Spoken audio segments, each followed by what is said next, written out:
God bless you, WME family. Welcome back. I'm very excited today because we have a wonderful program. We're continuing our program from the other day, and I'm with Dr. Michal Wlodarczk, and such a blessing to have you. Now, Pastor, you were telling us about the work.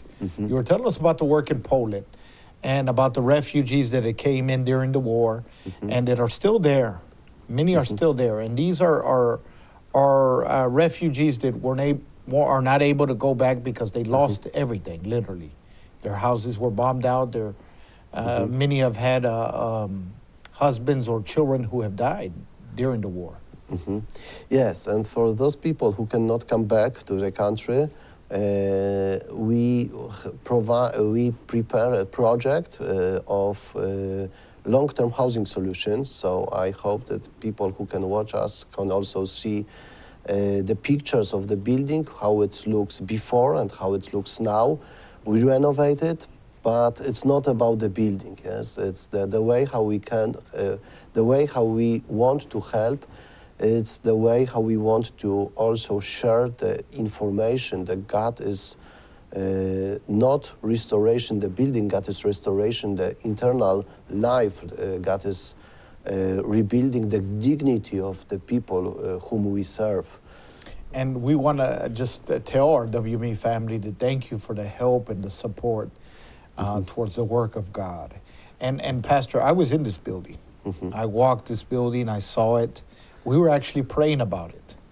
We went there and we prayed and we asked that the Lord would open the doors. And so this building was in terrible shape. It was falling apart. And now it's beautiful, it's restored. And of course, there's a different part that has to be restored. It's going to be used for counseling and Christian counseling, because there is in Poland no Christian counseling, it's secular counseling. Yes. And many times the secular counseling is against Christianity.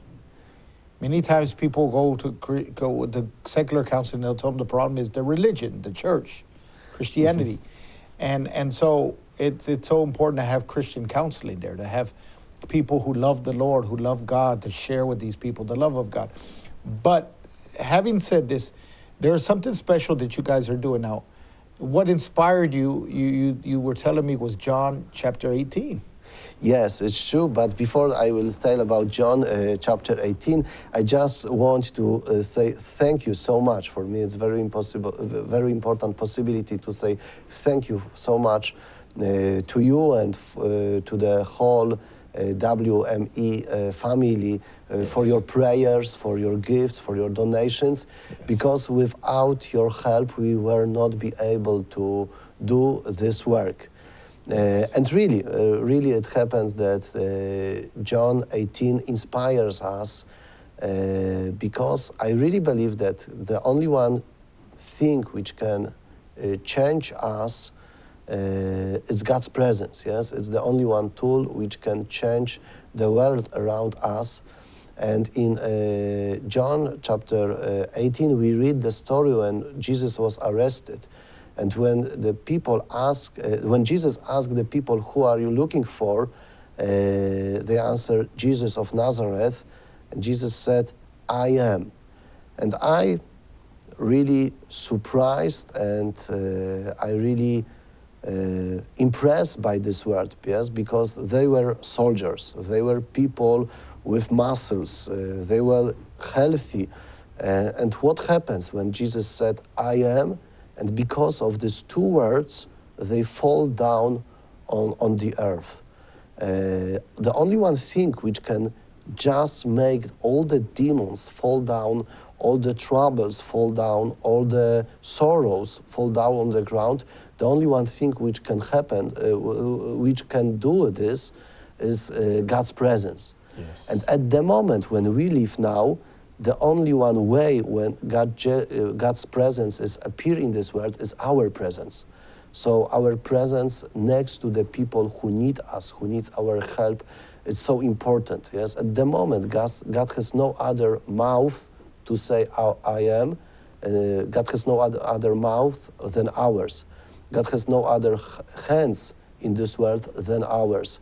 So it's the way how God's presence can be visible for people when we are visible, when we are next to the people in needs, when we can hug people.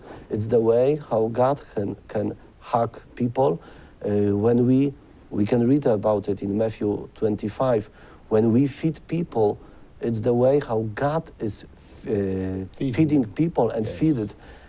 So we take these words about God's presence in this world very seriously, and we treat them as our call to be present everywhere where we are needed. Yes, and I love that I am about God. And so when Jesus says I am, that's a title that's exclusive to God. Yes. Because we see that back in Exodus when Moses said, "Who shall I say sent me?" I am sent you. Yes. So he reveals himself as the God who's present, the God who cares, the God who's right there for your time of hurt. But God uses us, and we're going to come back and we're going to share a little bit about that. But Pastor, it's the I am, such a powerful phrase. Yes, the most beautiful phrase. Yes. And the only one thing which can change the world, it's God's presence. Yes. So when we are present next to the people, for example, at our church, I use this example to a friend of mine. When you are welcoming people at the church, sometimes it's the only one God's face that people can see. So it's so important how we just talk with the people, smile to them, bring the hope into their life. Because when I am welcoming someone at the church and I'm shaking his hands, for lonely people, for people who are alone, it's the only one touch which they can experience in their life for the whole week. So we want them to be touched by God. Yes. We want those hands to be God's hands. We want when those people feel that see that smile, that let them know that that's God's smile. And we're going to come back, Pastor. Don't you go anywhere, because we'll be back with Dr. Michal Wlodarczk, and we'll be looking at the I am of God, the presence of God. And God's presence can make a difference in your life. God's presence can make a change in your life. Don't go anywhere. We'll be right back, and we're going to let you know how you can be a missionary. God bless you. At the heart of everything world missionary evangelism does is reaching out and saving the lost through sharing the gospel of Jesus Christ. We do this through native missionaries. Right now, we have many native missionaries who need sponsors. That's right, partners just like you, who will help them become full-time workers for Christ. That provides this native missionary with the ability to give his life full-time to gospel outreach. We also need Bible, and that allows us to share the word with those we reach in the mission field. The evangelism in world missionary evangelism is not just a part of our name. It defines our mission, our focus, and is at the heart of everything we do.